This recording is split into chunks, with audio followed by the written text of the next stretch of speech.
program mingguan kita, iaitu program memudahkan Al-Quran. Alhamdulillah, bersyukur kita kepada Allah Ta'ala kerana sehingga hari ini masih lagi kita dapat merasai satu nikmat yang agung, satu nikmat yang dapat menjamin kita menuju ke syurga, iaitu nikmat iman dan Islam. Alhamdulillah. InsyaAllah pada pagi ini sedikit perkongsian ilmu dari saya, yang dengan harapan semoga ilmu yang dapat dikongsikan ini dapat sama-sama kita amalkan dan dapatlah kita sama-sama mendapat keberkatan Allah Subhanahu wa taala. Qala Allah Ta'ala fi kitabil aziz, a'udzubillahi minasyaitonir rajim. Bismillahirrahmanirrahim. Alam a'had ilaikum ya bani Adam an la ta'budush syaitan innahu lakum aduwwum mubin. Surahul Azim, surah Yasin ayat 60, yang bermaksud, bukankah aku telah perintahkan kepada kamu wahai anak-anak Adam supaya kamu tidak menyembah syaitan, sesungguhnya dia adalah musuh yang nyata bagi kamu. Allah SWT berfirman dalam ayat ini jelas menunjukkan kepada kita bahawa syaitan itu merupakan satu makhluk ciptaan Allah yang menjadi musuh kepada kita. Kerana syaitan ini kerja dia adalah untuk menyesatkan kita dan membawa kita bersama-sama masuk ke neraka. Sebagaimana kita semua maklum, syaitan ini memang satu musuh yang sangat ketat bagi umat Islam. Ibnu Abbas radhiyallahu anhu telah menafsirkan ayat ini. Beliau berkata, godaan syaitan ini melalui 4 sudut. Godaan syaitan ini melalui 4 cara, 4 cabang dan 4 sudut. Yang pertama ialah syaitan dia menggoda manusia melalui hadapan, iaitu melalui muka kita semua. Bagaimana dikatakan melalui dengan depan, ini muka kita. Syaitan menggoda kita melalui hadapan, melalui muka kita dengan meragu-ragukan, iaitu mendatangkan was-was dalam hati kita bahawa tentang hari kiamat. Seperti mana kita tahu hari kiamat itu pasti akan berlaku dan ia merupakan salah satu rukun iman kita. Jadi syaitan ini dia datang di depan, dia goda kita, dia cocok kita, mengatakan hari kiamat ni betul ke akan berlaku? Macam mana hari kiamat ni berlaku? Bila akan berlaku? Bila timbul ni isu bila kiamat ni berlaku, maka timbullah isu sekarang ni berbagai masalah yang mengatakan 2012 akan kiamat. Ada pula sebenarnya kata tahun 2000 akan kiamat. Bila dikaji balik cerita pasal 2012 tu, sebenarnya asal ni bukan daripada hadis Nabi. Dia asal daripada satu kitab yang bukan daripada orang Islam, bukan daripada Allah, bukan kitab kitab pada langit pada Allah. Satu kitab yang kita tak tahu siapa dia punya, siapa karangan dia, siapa punca dia. Jadi isu sekarang ni mengatakan betul ke wujud kiamat? Itulah syaitan dia cuba cocok kita, cuba goda kita melalui hadapan, depan kita. Dia meragu-ragukan kita tentang hari kiamat. Cara yang kedua, Ibnu Abbas radhiyallahu anhu berkata, iaitu syaitan dia menggoda kita melalui belakang, iaitu dia menggoda kita berkenaan dengan urusan dunia. Sebagai contoh saya berikan di sini, kehidupan kita seharian kita penuh dengan kerja, penuh dengan komitmen, tanggungjawab dan sebagainya. Kita kerja sehari, kita kerja setiap hari pada Isnin sampai ke Ahad. Kadang kita leka dengan kerja sehingga dah masuk waktu zuhur, kita tinggalkan waktu zuhur tu dulu, kita nak cakap nak siap kerja ni, bos nak cepat, kalau lambat nanti habis memotong gaji. Contohnya macam itulah. Tapi kita lupa sebenarnya ini semua urusan dunia. Apa salah kalau kita berhenti sekejap sembahyang zuhur 5 minit dah madai, kita ingat lagi ke Allah. Ada sebuah cerita yang disampaikan oleh sahabat saya kerja, cerita berkenaan dengan saudara baru. Saudara baru ni dia baru lagi masuk Islam, baru mula Islam, dan beliau bekerja memang kerja dia memang penat lah. Memang setiap hari bekerja, hari cuti dia pun tak menentu. Dia tak silap saya, dia kerja di Singapura, tak silap saya. Jadi bila dia kerja tak menentu, dia baru masuk Islam, jadi ilmu agama dia sangat cetek. Dia perlu pergi ke kelas yang Darul Ukhwah untuk belajar di situ, untuk menimba ilmu, untuk menambah pengetahuan tentang Islam. Tapi saudara baru ni dia tak pergi kelas. Kata alasan dia sibuk bekerja. Dia sibuk bekerja nak cari rezeki untuk anak, anak bini dia semua. Sehingga kan dia kata memang tak ada langsung waktu untuk dia pergi kelas untuk belajar. Jadi sahabat saya ni pun nasihat dekat dia. Dia cakap rezeki Allah ni luas. Kalau kita lupa pada Allah, Allah akan lupa pada kita. Cubalah cik satu hari untuk cuti, pergi kelas belajar kat sana. Jadi saudara baru ni pun buat keputusan, dia pergi ke kelas, dia cuti hari Ahad, dia pergi kelas, dia belajar. Dan dia cerita, selang beberapa bulan dia cerita kat kami, dia cakap rezeki dia tak berubah. Maknanya kalau sebelum ni dia kerja teruk, rezeki dia macam tu. Sekarang bila dia kerja tapi ada cuti, rezeki dia pun sama. Anak bini dia pun tetap dapat makan. Itu kuasa Allah, rezeki Allah. Kalau kita ingat pada Allah, kalau kita yakin pada Allah, yakin rezeki itu daripada Allah, insya-Allah kita tak perlu bimbang akan urusan dunia kita.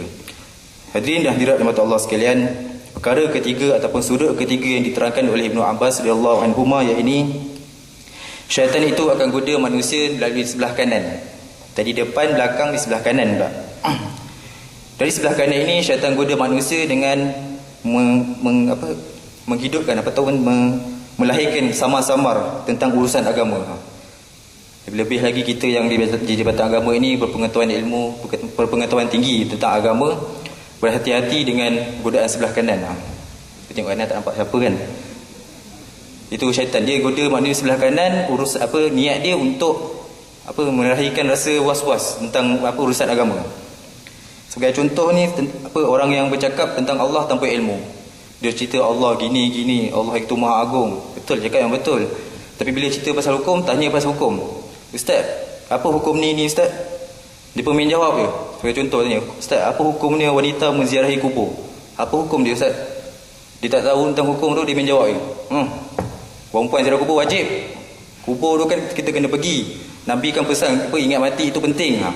Jadi dia cakap perempuan wajib di ziarah kubur. Pergi kubur sana tengok mayat. Tengok mayat macam mana, tengok kubur lah kan. Cerita. Ini kata-kata orang yang belagak pandai, belagak sombong. Kalau dah tak tahu cakap, dah tak tahu. Tak pun cakap yang minta maaf je. Saya ambil masa sikit, saya nak kaji dulu, nak pastikan hukum dia. Tak nak sebarang cakap. Nanti kang tersalah kan, sama-sama dapat dosa. Rasulullah SAW dia mengajar kita cara untuk kita mengelak daripada godaan syaitan.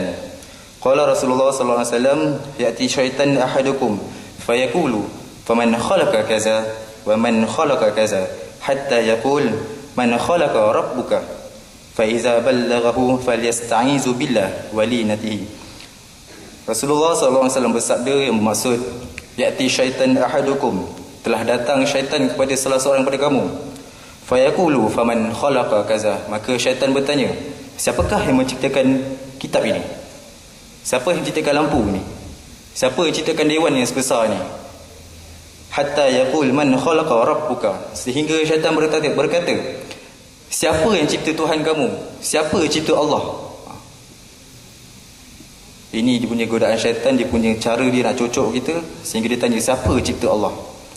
Maka Rasulullah SAW mengajar kita untuk mengelakkan daripada berlakunya perkara begini, untuk mengelakkan daripada terus berfikiran tentang siapa cipta Allah. Nabi SAW mengajar, فَإِذَا بَلَّغَهُ فَلْيَسْتَعِيذُ بِاللَّهِ, jika sampai ke tahap syak wasangka, sampai tahap kita ragu-ragu tentang kewujudan Allah, maka فَلْيَسْتَعِيذُ بِاللَّهِ, maka ucaplah isti'azah, yakni a'udzu billahi minasyaitonir rajim, aku berlindung dengan Allah dari gangguan syaitan itu rajam, walinatihi, dan berhentikan memikirkan perkara tersebut. Begitu cara Rasulullah SAW mengajar kita. Rasulullah mengajar kita supaya kita sentiasa beristiazah, supaya kita terhindar daripada gangguan syaitan yang terjam. Untuk yang keempat seterusnya, Ibnu Abbas radhiyallahu anhuma menyatakan bahawa sudut yang keempat yang syaitan datang menggoda manusia adalah melalui sebelah kiri kita. Bila cakap sebelah kiri kita ni, satu sudut yang sangat bahaya. Di mana sudut sebelah kiri ini, syaitan cuba cocok kita, cuba ganggu kita, cuba ajak kita untuk buat maksiat. Bila kita berdoa dengan perempuan, seorang lelaki dan seorang perempuan duduk, keliling dia tak ada orang lain, mereka berdua je, confirm syaitan ada time tu. Syaitan datang, syaitan cucuk si lelaki tu. Takkan duduk je. Perempuan pula cucuk. Takkan diam je. Cucuk lelaki balik. Cubalah tangan tu gerak sikit, pegang sikit kepala dia ke, belai-belai, kata sayang. Itu cara syaitan dia cuba goda kita. Hadirin dan hadirat rahmat Allah sekalian, inilah 4 cara ataupun 4 sudut yang diajar ataupun yang disebutkan oleh Ibnu Abbas radhiyallahu anhuma. Dari 4 sudut ini kita dapat tahu daripada perkara ini kita dapat tahu terdapat 4 sudut di mana syaitan datang menggoda kita. Hadirin dan hadirat rahmat Allah sekalian, sesungguhnya kita tahu syaitan itu diciptakan daripada api dan malaikat dicipta pada nur, dan kita ini manusia diciptakan daripada tanah. Bila cakap syaitan cipta pada api, sifat api tu kita tahu dia membakar. Bila campak api kat sini, dia hidup lampu tak bakar pula. Bila campak api tu kat sebuah buku ataupun sebuah rumah, maka terbakarlah rumah tu. Maka hancurlah, hanguslah rumah tu. Simbolik ni kat sini nak cakap, syaitan itu dia musuh kita. Bila dia datang, dia ganggu kita, kita akan terikut dia masuk ke neraka. Kita akan terikut dan berbuat maksiat dan melanggar arahan Allah. Begitu juga simbolik dengan rumah tersebut. Rumah tu cantik, indah, macam istana. Tapi bila terbakar rumah tu, habis, hancur. Itu kita perlu keselamatan. Kita perlu ada safety dalam diri kita. Untuk melawan syaitan, kita kena sentiasa berzikir pada Allah, ikhlas dalam segala amalan.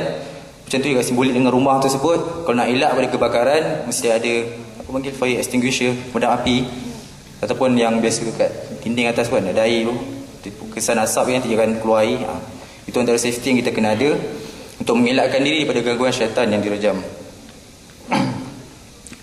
Di sini ada sebuah kisah yang ingin saya sampaikan. Saya kira mungkin ada yang pernah dengar kisah ni katnya. Di mana kisah sahabat syaitan dan sahabat manusia. Syaitan ni dia bersahabat dengan manusia. Pada satu pagi, seorang hamba Allah ini dia berjalan lalu jumpa syaitan. Dia cakap dengan syaitan, "Hei syaitan, aku nak kawan dengan kau." Syaitan tunggu cakap, "Mama nak kawan dengan aku." Bolehlah, jom kita kawan. Diorang pun berkawan, kenalan, berjalan bersama sehingga tiba waktu subuh. Bila azan subuh berkumandang, sehingga habis waktu subuh, syaitan tengok hamba Allah ni tak sembahyang subuh. Syaitan cakap, bagus betul lah Mama ni tak sembahyang subuh. Memang kawan aku dia. Memang suka kan kau, memang kawan aku betul lah ni. Jadi mereka pun teruskan hubungan kawan mereka. Mereka berjalan sehingga tiba waktu zuhur. Azan zuhur, syaitan tengok hamba Allah ni tak sembahyang juga. Hamba Allah tak sembahyang zuhur. Syaitan bercakap, bagus betul lah Mamat ni. Memang sahabat sejati. Aku jumpa dia kat Facebook, aku nak add dia, aku nak jadikan dia BFF aku. Best friend forever. Memang sahabat sejati betul hamba Allah ni, cakap. Tu bila mereka teruskan perjalanan, berjalan sampai tiba waktu asar. Syaitan tengok hamba Allah ni pun tak sembahyang juga. Syaitan pun cakap, memang best confirm lah ni, ahli neraka aku ni, tak sembahyang juga ni. Bila tiba waktu maghrib, syaitan tengok hamba Allah ni tak sembahyang maghrib lagi. Syaitan mula pelik, mula gelisah. Pasal Mamat tak sembahyang maghrib ni?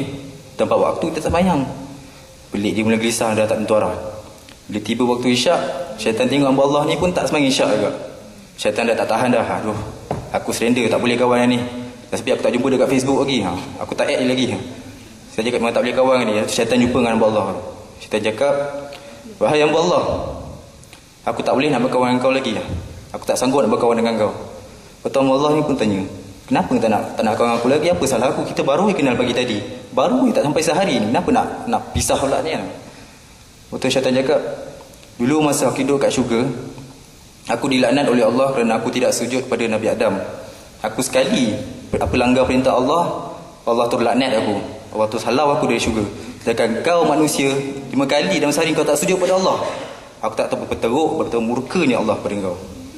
Betapa laknatnya Allah pada kau. 5 kali dalam sehari tak solat.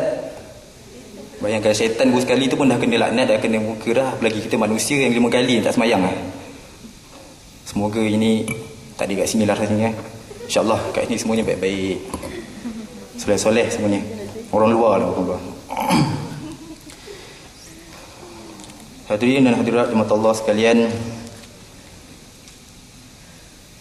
di sini ada beberapa cara yang pernah saya terbaca untuk kita mengelakkan diri kita daripada gangguan syaitan, untuk kita elakkan diri pada godaan syaitan. Antaranya ialah yang pertama, kita mestilah ikhlas dalam segala amalan kita, ikhlas dalam ibadah kita. Seperti mana yang Allah sebut dalam Al-Quran dalam surah Al-Hijr ayat 38 hingga 40, yang bermaksud, Iblis berkata, wahai Tuhanku, kerana engkau telah menjadikan aku sesat, maka aku akan sesatkan anak Adam di dunia. Lalu Iblis berkata lagi, kecuali hamba-hambamu yang ikhlas. Kecuali hamba-hambamu yang ikhlas. Maknanya di sini Setiap perkara yang kita buat, setiap amalan yang kita buat, setiap ibadah yang kita buat, jika kita sekalikan dengan niat yang ikhlas, sekalikan dengan keikhlasan, insya-Allah syaitan tak akan ganggu kita. Syaitan tak akan goda kita lagi. Boleh cakap pasal ikhlas, pengertian ikhlas. Ikhlas ni boleh katakan kita buat satu perkara dengan kerelaan. Kita beri tanpa minta minta balasan. Kita bagi dia sesuatu tanpa minta balasan. Tapi kalau macam contoh, ada dua orang sahabat ni tengah makan kat kantin. Dia tengah makan tu, dah habis makan, tiba kawan dia cakap, kau belanja aku makan Kata kawan cakap, okey boleh. Kata kawan cakap balik, betul ke ni, ikhlas ke ni? Kawan cakap, ikhlas, tak ada hal, boleh, aku selalu belanja makan ni, tak ada hal. Mulut cakap ikhlas, dalam hati dia, kau ngajar je budak, aku tengah tak ada duit, hujung bulan ni tak belanja pula. Itu dah kira tak ikhlas tu, dah kurang dia punya pahala kat situ, pahala ikhlas dia. Jadi bila kita ikhlas, kita buat sesuatu pastikan bukan sekadar di mulut, tapi mulut dan hati kita seiringan melakukan ibadah itu dengan ikhlas. Imam Al-Ghazali pernah berkata, semua manusia itu celaka kecuali orang yang berilmu, dan semua manusia yang berilmu itu celaka bagi orang yang beramal, dan semua manusia yang beramal itu celaka bagi orang yang ikhlas dalam amalannya. Imam Ghazali mengatakan ikhlas itu merupakan satu martabat yang tinggi dalam amalan kita. Kalau kita berilmu tapi kita tidak beramal, maka celakalah hidup kita. Tapi bila kita beramal tapi kita tak ikhlas, maka lagi celakalah kita. Kita buat sesuatu tapi tak ikhlas, bukan kerana Allah, tak ada apa-apa yang kita dapat. Itulah antara sedikit perkongsian ilmu saya terhadap sahabat-sahabat sekalian. Semoga apa yang disampaikan pada hari ini menjadi satu pengajaran dan menjadi satu yang dapat kita amalkan bersama, dan dengan harapan apa yang disampaikan ini mendapat keberkatan daripada Allah SWT, dan sama-sama kita mendapat mardatillah. Aku li qawli hadza wa astaghfirullah li wa lakum. Wassalamualaikum warahmatullahi taala wabarakatuh.